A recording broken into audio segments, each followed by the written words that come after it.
Pete Feenstra, rocking your world on Get Ready to Rock Radio.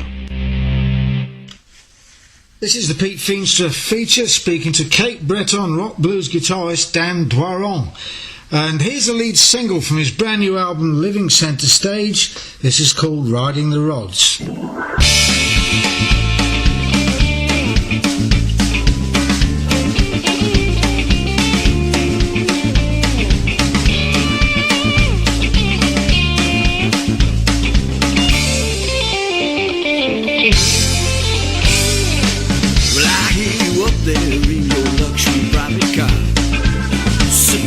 French wine and smoking fine cigars. We ain't so far apart, we're all playing the same parts. You're just a floorboard away from riding the road. You ride your lucky brakes, I'm riding these brake shoes. I gotta hold on to them tight just to try to make it through. Town, I'm praying to the railway guards, so I can keep on playing. I'm still riding the road,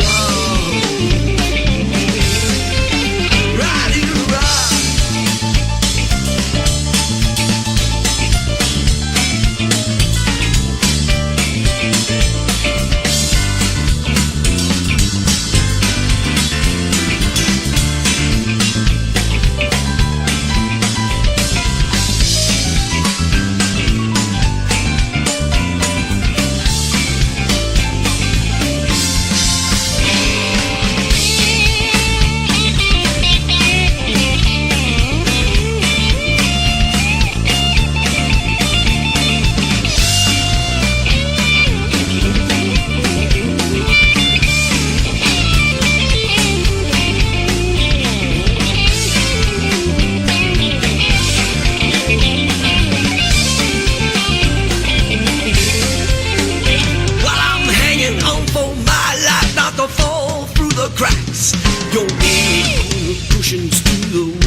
Can't stop me and my guitar.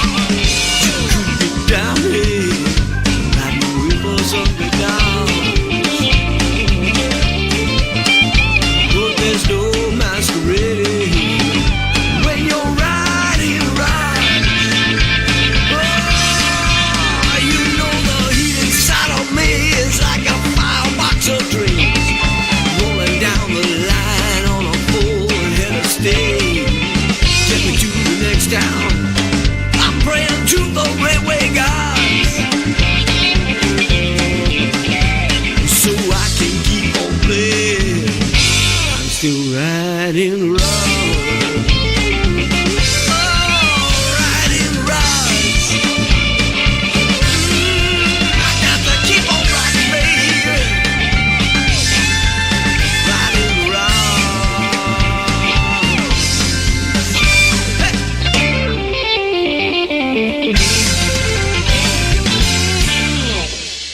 That was Dan Doiron, spelt D-O-I-R-O-N, and a brand new single from called Riding the Rods from his brand new album called Living Centre Stage on Earwig Music.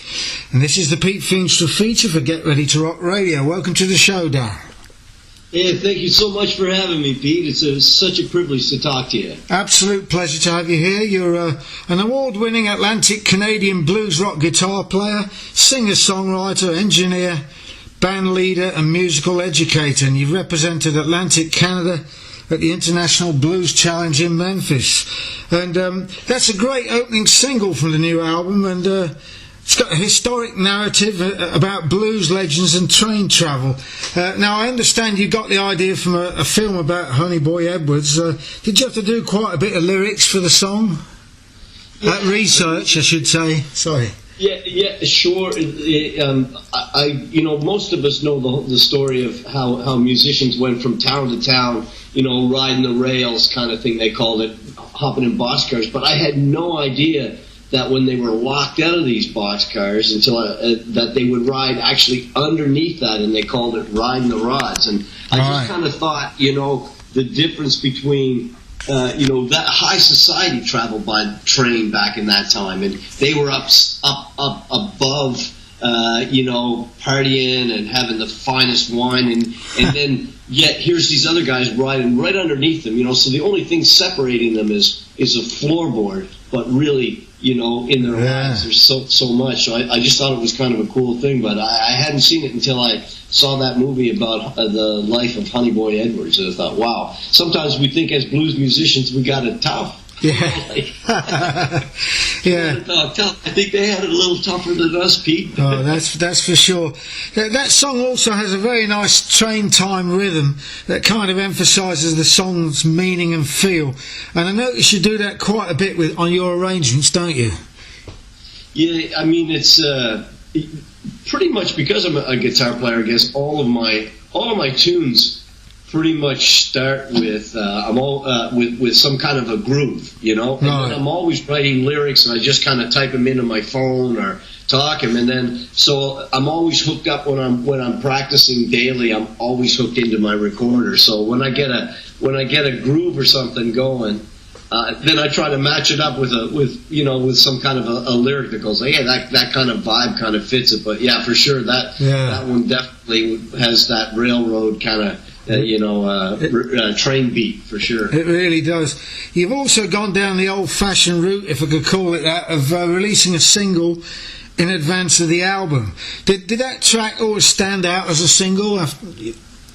Well, it's interesting, Pete. This is my fourth record, and I still kind of feel like I'm just getting going. I was a sideman for over 40 years, and so only about 7 years ago I decided to start working on my own stuff. And you kind of learn, the first one I got an album out, and you just put it out, and then you kind of learn a little bit each time. So this time. People said, normally, to kind of promote the album, you put out something first. So basically, I just kind of sent it out to friends and said, which one and there was a couple that stood out for people. So that was good. That at least they could find one. Yeah. No, that's good. So yeah, Riding the Rods and was one of the ones that kind of everybody kind of and I think they like the meaning behind it and that as well. Yeah, no, it's a great song, and I'm pleased to open the programme with it. You've been described, and I quote, as a blazing Spitfire guitarist who fuses potent guitar riffs and grooves with unique lyrics reflecting views on everyday life. So my question is, are you one of those kind of observational songwriters who picks up on ideas while you're on the road? Pete, it's one of the things that, like, I've been playing guitar for 55 years, but I struggled, because I just really started writing my own tunes, like I said, about 7 or 8 years ago. So one of the things that I'm kind of always the most pleased about is if I get comments about the lyrics, because it's one of the things that I really spend a lot of time on, because I'm newer at that than I am at the guitar playing, and so I'm much more comfortable just riffing and jamming on guitar and that kind of thing. So I'm quite pleased that the response to the lyrics has been so. You hear about guys who I wrote that song in 20 minutes. I'm going like, man, those guys just kind of they kind of piss me off. It takes me forever to do the lyrics. Yeah. But you're right. I'm always writing lines, writing lyrics about stuff, and just again putting them in my phone, and then once it's time to kind of put stuff together, then I really start focusing on, okay, well, what am I really trying to say? With Now, the album title, All Living Centre Stage, celebrates your passion of playing, I guess, but is it also significant kind of conceptually in terms of you becoming a frontman, as you just said, and also the band's progress over the last few years? It's kind of interesting. Like in the last couple of years, I've been really playing a lot of solo gigs because just economically it was easier to get around, and travel this across our huge country. And I started playing. I don't know if it's a thing in the UK, but I started playing a lot of house concerts. Yeah, let's start doing that. So house concerts where you just set up and it's like a soft seater in somebody's living room, But I met so many people who were my age, and who were just approaching retirement or retired, and they all wanted to know the story behind the tunes. So when you're telling the stories behind the tunes, and then they come up afterwards and tell you their stories.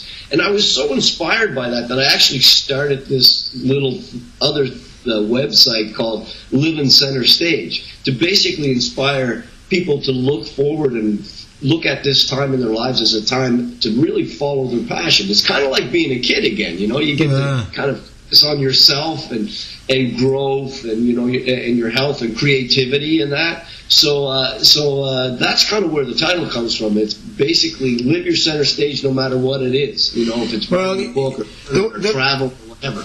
The one problem about the UK with those sort of concerts is I think certainly in the States and Canada probably you got much bigger houses, so get more people in. Listen, Dan, let's play another track. This is called It Is What It Is.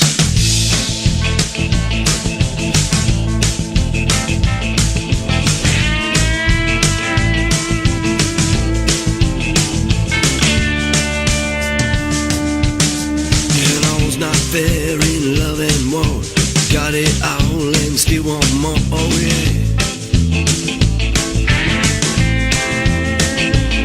It's not all for nothing or all for the best. Not all is forgotten when all is confessed, oh yeah. 'Cause it's not all for the greater good.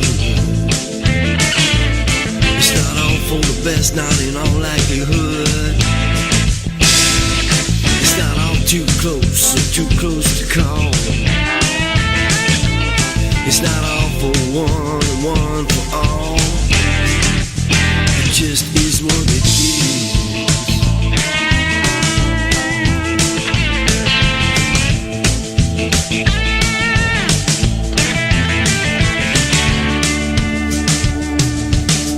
Not all and all and all the same. Not all for love or the love of the game, oh yeah.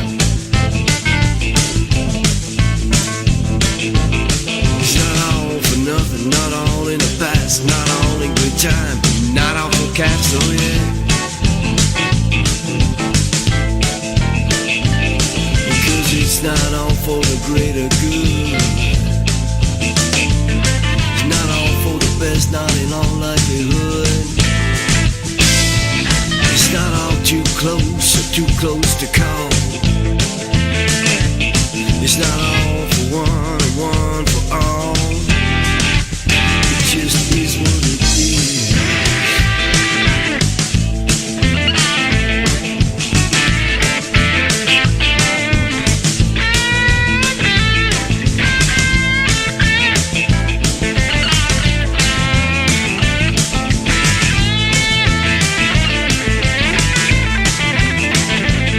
It's not all or nothing, all out or all in. Not all the lost, but we all can't win. Not all the king's horses and all the king's men. Not all hands on deck, not all works out in the end. It's not all the same, not at all costs. Not all in good time, not all a wash. No one size fits all, it's not all just business. And when it's all said and done, it is what it is. It is what it is. It is what it is.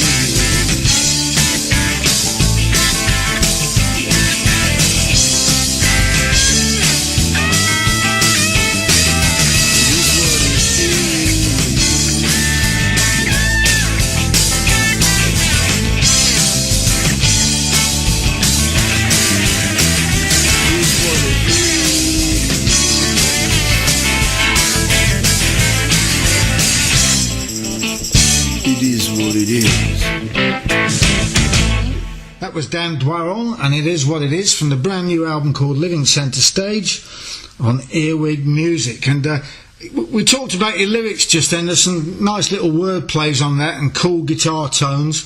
And that song sounds very much as if it would be part of your live set.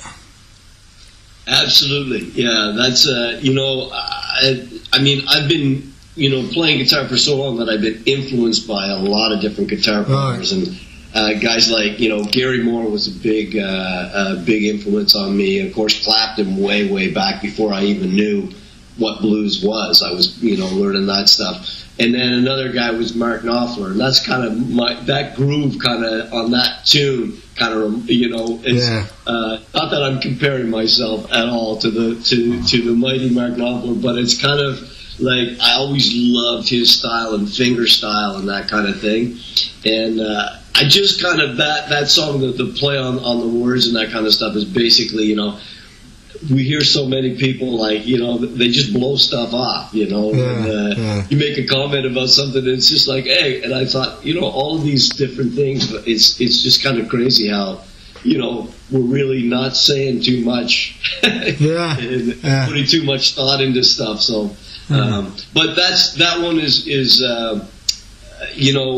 in the live set, it always kind of goes over. It's really fun. I imagine that, yeah. Now, you started your first band around about the age of 13 in a place called Port Hood in Cape Breton. Yep. Did you set yourself the goal of learning the essential facets of the music industry before you fronted your own band? I had no idea what the heck I was doing. That Port Hood is a town of about 800 people, and my dad was my first influence because he played guitar. His main gig was he was a bank manager, So he influenced me a lot as far as getting started with music. But I really had no formal education at all before I started playing, and of course, there was no YouTube or anything way back then. Really? So like a cocky youngster, I applied to university to get into study music, and I played "Here Comes the Sun" and a Jim Croce tune for my audition, and they kind of laughed me out of there. But I didn't give up. I went back the next year and studied and got in, and then. Basically, that was a degree in classical music. So it's kind of suited me well for the fingerstyle stuff, which I still do a lot of. And I've always been fascinated by the different, styles, like guys like Robin Ford and that kind of thing that use a lot of fingerstyle and finger and pick, and so I'm always experimenting with that. So I'm still learning that. It's so fun every day to get up and keep learning, It's incredible to realise you didn't start your solo career until 2011, and you earned an East Coast Music Award and a Music Nova Scotia nomination for your debut album, Even My Guitar Is in Love With You. That must have been a big career boost, as was the fact that you went to you've now done two international blues challenges in Memphis. Do you feel a kind of sense of responsibility at all representing the northeast of Canada as you do? I feel it's a tremendous privilege. There's so much great music that's come out of here. Your listeners will probably be familiar with Matt Anderson. Yeah, he's been on the show. Yeah, Matt's, from right out in my neck of the woods, and so, pretty big shoes to kind of follow that guy, and I don't even attempt to try. But it's a tremendous privilege because there's so many great musicians, and, you go to Memphis, and my last album was called Stand Back, I Don't Know How Loud This Thing Gets, and it was... Great title. Yeah, thanks, man. The whole thing, that whole album was inspired by my first trip to Memphis, where my eyes were just sort of opened to all of the different genres and all of the different styles within the style of blues, And it was kind of like, for the first time I went like, okay, I come down more on the rock side of the blues, but you know what? It's Yeah. I kind of fit here, you know. So, Well, like I say, it's a tremendous privilege. You mentioned Matt Anderson, and I asked him a question. He was on the show about 6 months ago, and I asked him the question about was it difficult for him to break out of doing covers in pubs and then finding his own way, with his own style. And he answered that the more you play, the more people hear your own style. Were you always kind of clear about the musical direction that you wanted to go yourself? I think so. Yeah, and it is one of those things that I still play a lot of pubs and a lot of small clubs and that where you still have to do about. I mean, I still do probably on those type of shows probably about 50% cover stuff. But my style of like what I love to play is like blues rock kind of thing, because my whole background is basically in rock guitar. Like I say, guys like Gary Moore, and Clapton, and those guys that I love the sound of a singing guitar, tone, and wailing vocals, and just like guys going for it, Let me ask you one thing about influences before we move away from that. Sure. And a guy we haven't mentioned that I probably should have done was a Juno Award nominee, New Brunswick's very own Matt Minglewood, who you know very well, of course, and I think you used to see him when you really were a kid. Now he mixed kind of, as far as I can see, he mixes rock, blues, folk, roots, country, the whole thing. Was he, in seeing someone like that in your formative years, did that make you think a bit about being a good all-rounder, let alone a frontman sometime? Well, back in the day, because Matt's even older than me, but Matt is amazing and still, like, he can rock your socks off even today. But back in the day, he was a rocker, and so on Saturday afternoons, they'd come and set up in our little community hall, and I was too young to go to the dances, but I'd watch them in the afternoon, and then I'd go home and grab my dad's guitar and do my best Pete Townsend on the bed.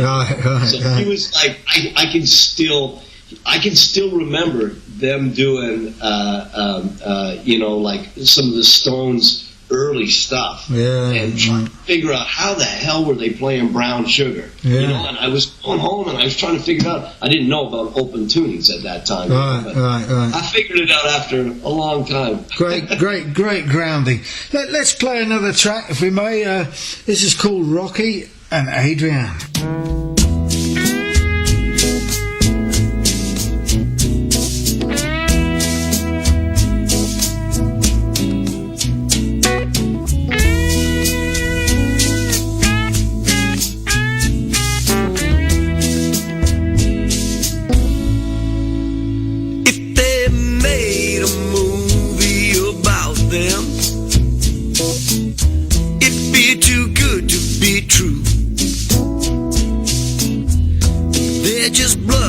As the credits roll by, that's just what they do. Wouldn't have to wait for the sequel to know what happy ever after means, 'cause they've been together forever and ever, right from the very first scene. They got love like a Rocky and Adrienne, but it's real life, not the big screen. A love that's true, pure and radiant, the kind of love that's rare indeed. They've been up more than they've been down, but they've never been out. Each other through the joy and the struggle, still their story leaves no doubt. It's like Rocky and Adrienne.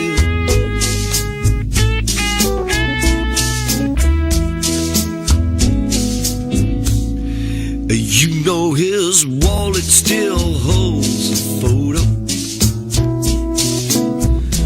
their first day at the shore. And the dance card from their first formal ball is still in her top dresser drawer. Been together since they can remember. It's been more sunshine than rain. Their eyes meet with a smile and a wink that says I'd do it all over again. Should know they got love like Rocky and Adrian.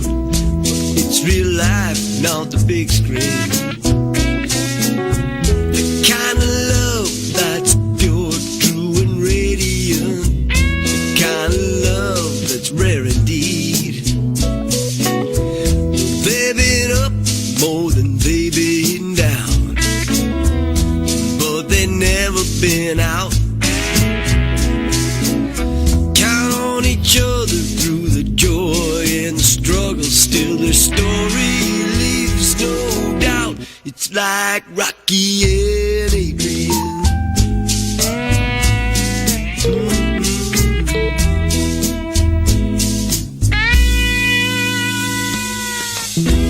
It's a thrill to hug her still.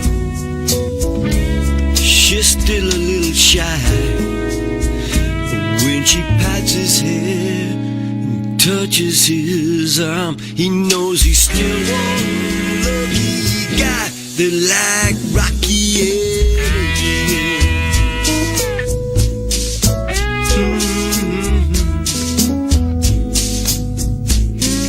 That's my mom and dad.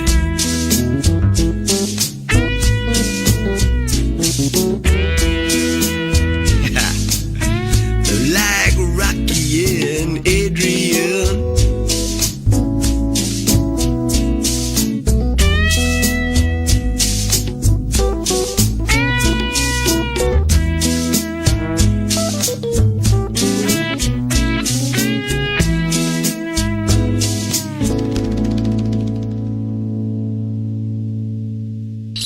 That was Dan Dwaron and Rocky and Adrian from the album Living Centre Stage on Earwig Records.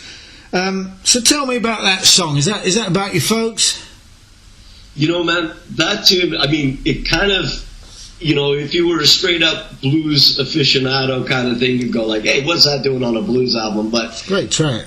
My dad, it was always a big influence on me, and he boxed in university, you know. Ah. So the Rocky movies were always a big thing for the whole family. We always used to watch them and stuff, and it was kind of cool, you know, to get together and do that. But what always intrigued me about that story of Rocky was the love story between Rocky and Adrian.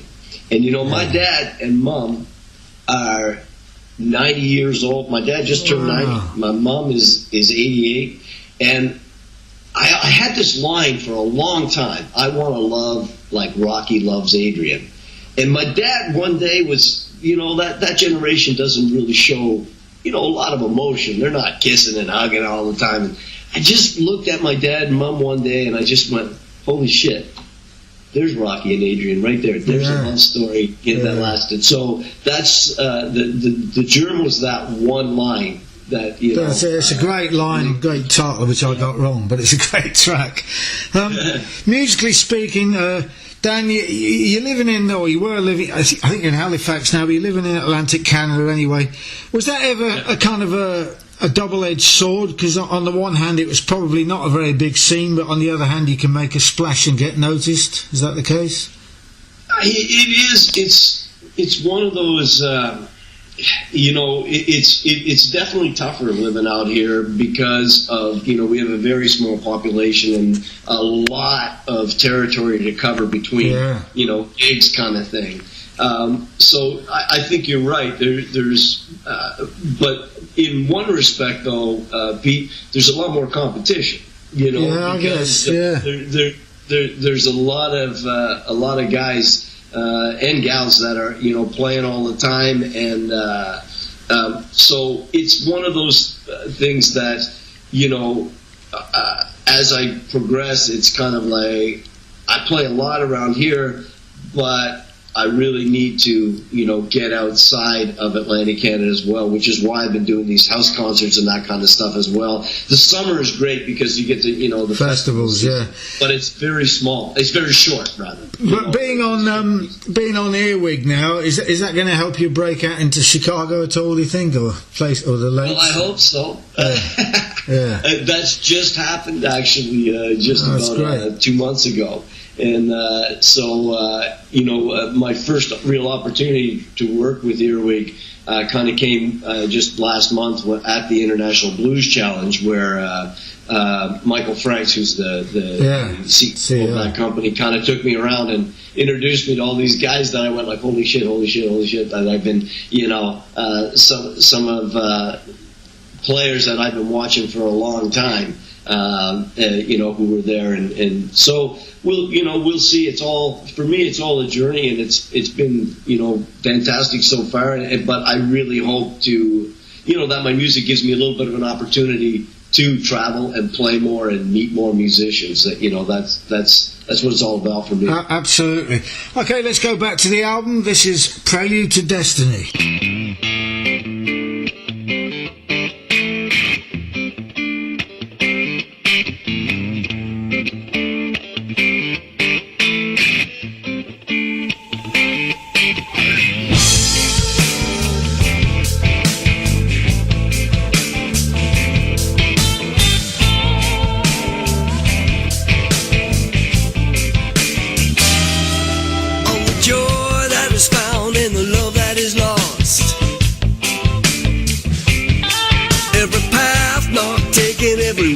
Is crawl. But before we were close to our final stand, performing the arrangement of the universe's plan, radiant days and nights of ebony, setting the scene. It's the prelude to your destiny.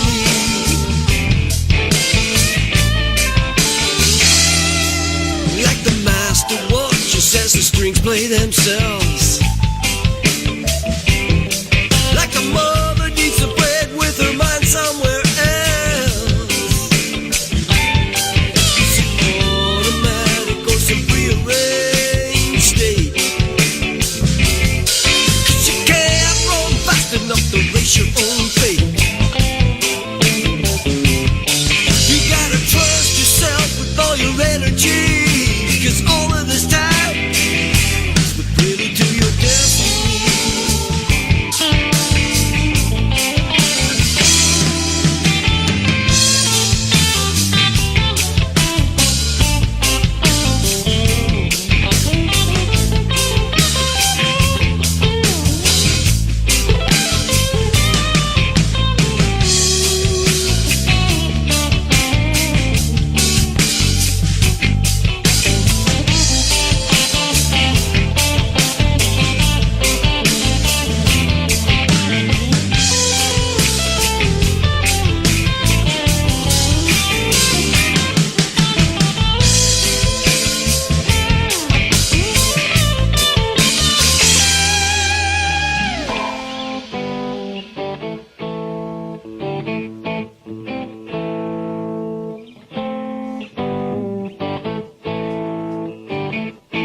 that are said and the words not spoken,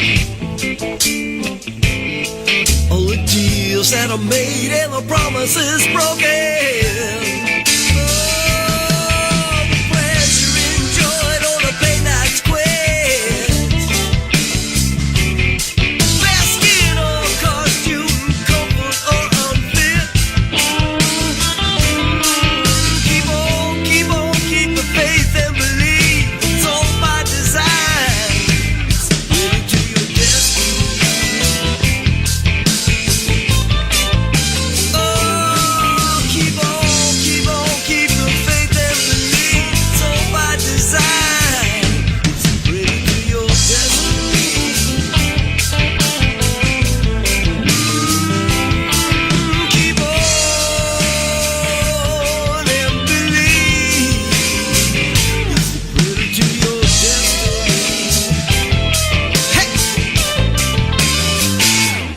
was Dan Dwaron and Prelude to Destiny from the album Living Centre Stage on Earwig. What a great name for a label. Shades of Steely Dan on that groove, I think, meets Mark Knopfler feel, and a very funky tune. Do you cut the basic track the backing track of a track like that? Do you do that as a live band as such before you do all the rest? Exactly. Pretty much every album, every tune that I've written on every album is what I usually do is I'll demo the whole thing at home just by myself, and just with a really crappy drum groove, just to more or less give my drummer an idea. And I've been really fortunate. My son is an amazing bass player. And he's and so he's played on all 4 of my albums. He's been a bass player. He's been touring all over the place. He's been over to see you guys, and he's heading to Wales here shortly. His band's called Walrus. They got their name from I Am the Walrus, the Beatles tune. So they're kind of that psychedelic rock. But anyway, I usually demo it all at home and then give it to the guys, and then we kind of thrash through it.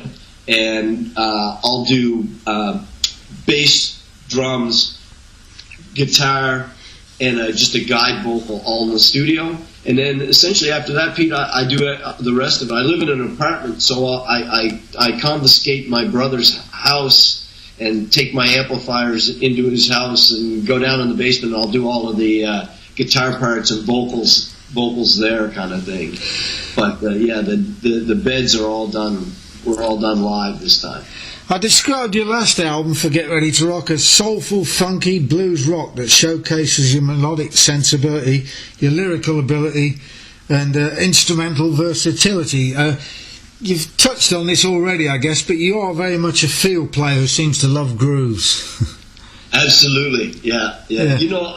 Whenever I see a band, sometimes what makes me just like, it still makes the hair on my arms come up. But you watch the guys and you're looking around and they know the song should be over, but they're having too much fun and the groove it's so cool that they just got to keep going. I remember one time a famous band from here in Halifax, one of the guys, he said, "We have to stop or someone's going to break their neck," because the groove was so hard, everybody was grooving. So for me, it's all about that. It's all about, how does this music make you feel, first of all. There certainly seems to be a lot more, I think there's actually a bit more funk on this album, but certainly a lot more band interplay.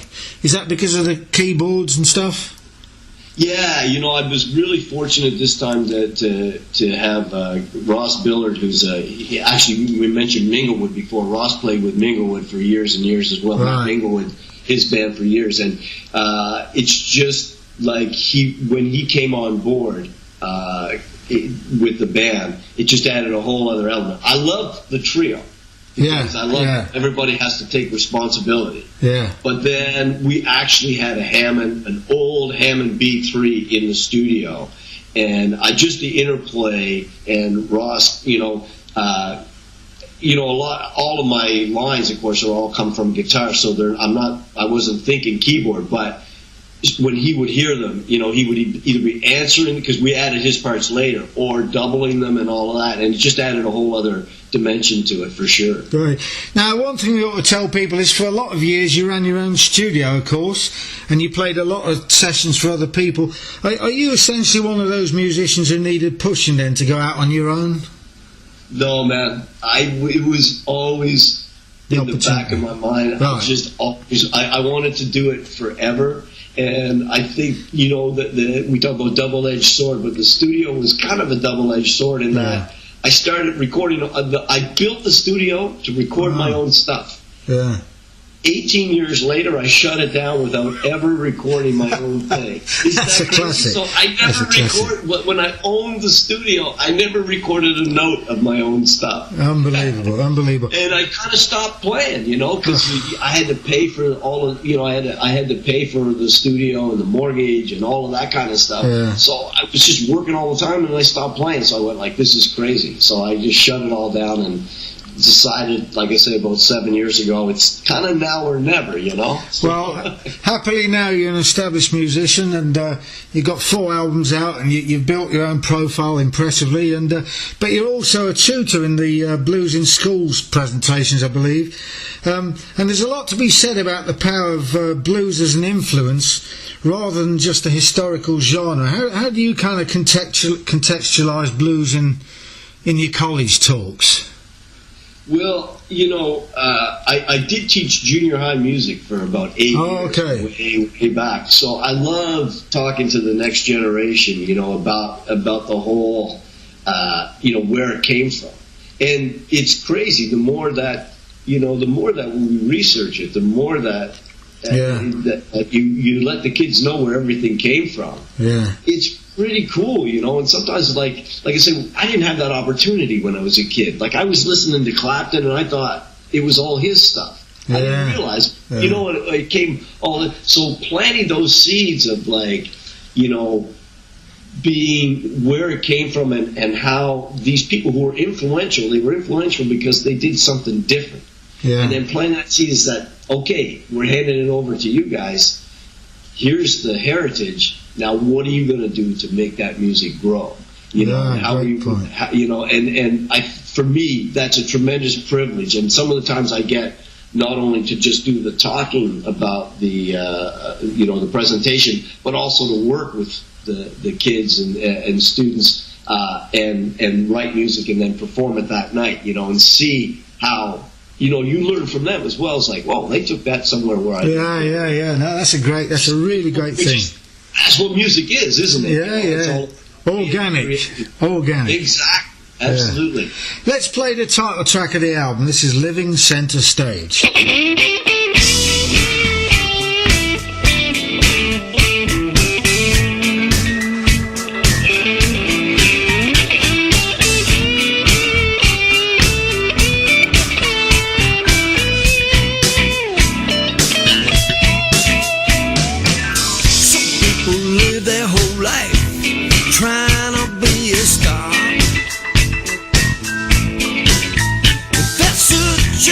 Spotlight so everybody knows who they are.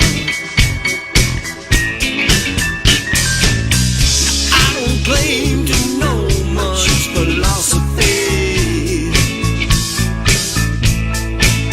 but when I take a long look at the man in the mirror staring back at me, I wanna look him in the eye, say I'm trying to get by, get to the next new page of some wild imagined plan. Do the best that I can to be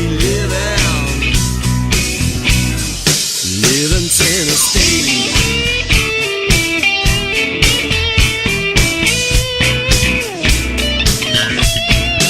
Some people waste all the time trying to climb before they learn how to crawl. Then there are those who chose to do nothing at all. All those who seek not hide and enjoy the ride with no obsession of fame, 'cause they're the ones who know there's no end to the show, and the destiny and journey's the same. Choose that old fate, though the path is not straight, like clouds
that was Dan Dwaron and Living Centre Stage from his the title track of his brand new album on Earwig Music. We've talked about that almost being a mission statement and I guess an autobiographical song, and another one you're going to play live, I guess. I hope you do anyway. Have you? Absolutely. Do you still play some stuff from the previous album? Oh yeah. Some of my favorite stuff is from previous albums. You know, right. My second album was called From Deep Inside, and the second album was more of a rock album kind of thing. And that tune for me, and there's another tune on there that I love playing when there's a lot of musicians around. It's called Playing in the House Band at the Hard Knocks Cafe. Yeah, and that's a rocker too. It's all over this riff, and it's just so fun to play. So I still play a lot of that stuff, whether people like it or not. Yeah. Do the band members contribute to the arrangements of the songs once you start routining them? Yeah, absolutely. In fact, I'll have like a basic thing demo, but I'm not going to tell the bass player what to do or the drummer what to do, and any of that kind of. And that for me is getting in the studio, especially these days. I've been really fortunate to have some friends who own studios who afford me the opportunity to come in at a relatively low cost to take some time and experiment. My drummer comes up with these crazy, amazing, grooves that are just really fun. And him and my son, when they get together, they almost transform they do transform the tune. So they contribute great so stuff. much. We've got time for one more track, Dan, and it's going to be Can't Leave Me Like This. But before I play that, I just want to go back to Memphis again, where you've just come back from. As I said, second time, which is a great achievement in itself. Did you find that it was a broad musical church, you being a rock blueser and some of the other things being more die-in-the-wood blues, I guess? Yeah, I mean, there's definitely a couple of camps down there. And, I wondered about that. Basically, for me, it was all about networking and sure. Trying to meet as many people as possible and open up opportunities. But there's definitely two schools, and I appreciate both of them. Right. But I find that one of the things that inspired me to play, and when we look at all of the the players who came, like the B.B. Kings and all of these Stevie Rays and all of these guys, they're legends because they took the music somewhere where it wasn't before. I agree with that. And sometimes I find that while it's cool to pay homage, and I totally respect and admire everything that the early legends of the blues did, and how hard they had to work, and and all of the the difficulties that they went through, and all of the trials and that kind of thing. But at the same time, music is, we honor the music is about creativity and moving on and that, and where do we take it, So, I mean, if we applied that to rock and roll, we would all be still playing Elvis tunes, and anything that wasn't an Elvis tune would suck. Yeah, I think that's true. So I think, I appreciate both schools, but I really like the guys who put their own thing on something, and go, oh, that was cool. That didn't go where I thought it would, that kind of stuff. Let's drink to that. Okay, before we go, what's your website and social media links so people can catch up with what you're up to? Sure. So my website is just my name, www.dandwyron. I always tell people it's like you do iron your clothes, DANDOIRON.com. And my Facebook is just Guitar Addict. Cool. Guitar Addict. Yeah. And my Twitter account is Even My Guitar. And if people do want to check out, I have a whole website for Live Center Stage, and it's just called livecenterstage.com. And it's, as you and I know, it's spelt the way that it should be, not the way that those other guys spell it. It's not C-E-N, it's C-E-N-T-R-E. Right, okay, I got it. Dan, it's been an absolute pleasure having you on the programme. Thanks so much. Brilliant. Man, Thank you. It's been such a privilege to speak with you and meet you online. Hopefully someday we'll meet in person, Pete. Thank you so much. Let's do it. Let's listen to the track from Dan Dwaron. This is Can't Leave Me Like This.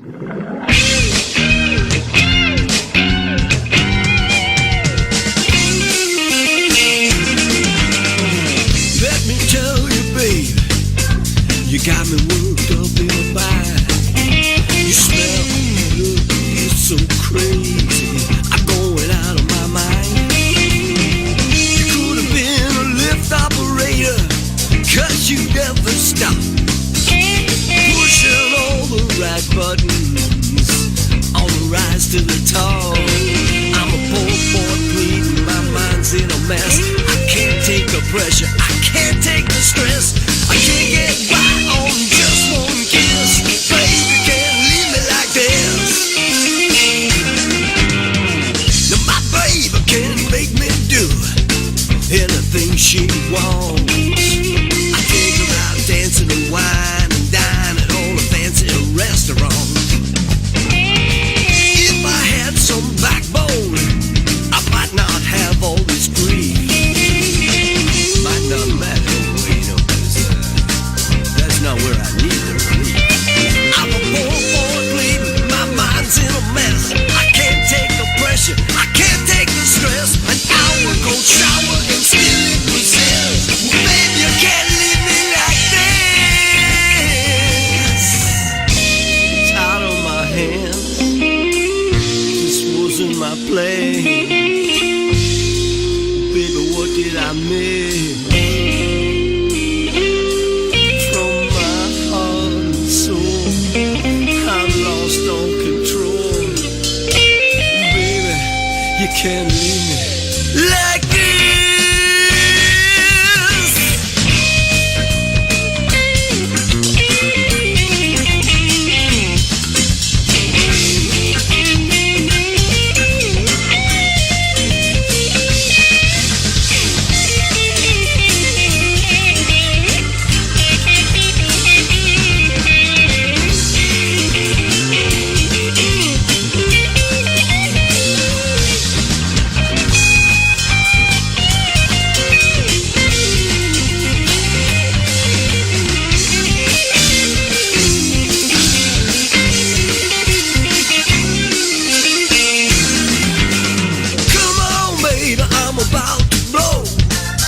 Get this over with.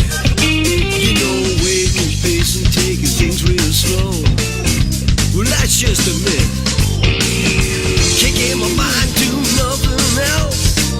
I'm losing my grip. Don't wanna be the last man standing or the captain going down with the ship.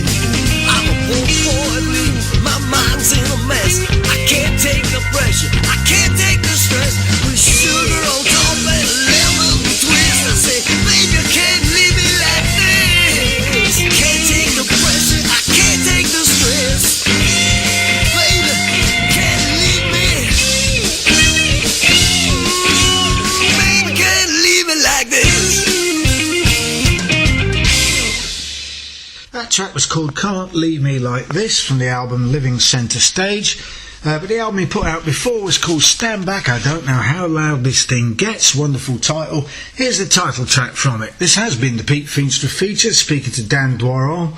Enjoy this track and good night. Speak from the soul, things you ain't heard yet. Lay it on the line, no excuse or regrets. Stand by. Don't know how loud this thing gets.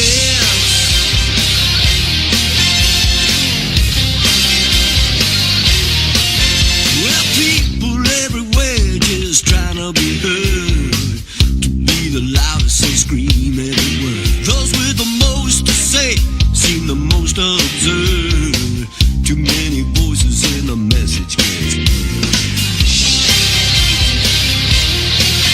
But a six-string soaring leaves no doubt. Don't need no dictionary to figure it out. Straight from the heart on an arrow's route. Loudest through the universe.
Get Ready to Rock Radio. Real rock radio.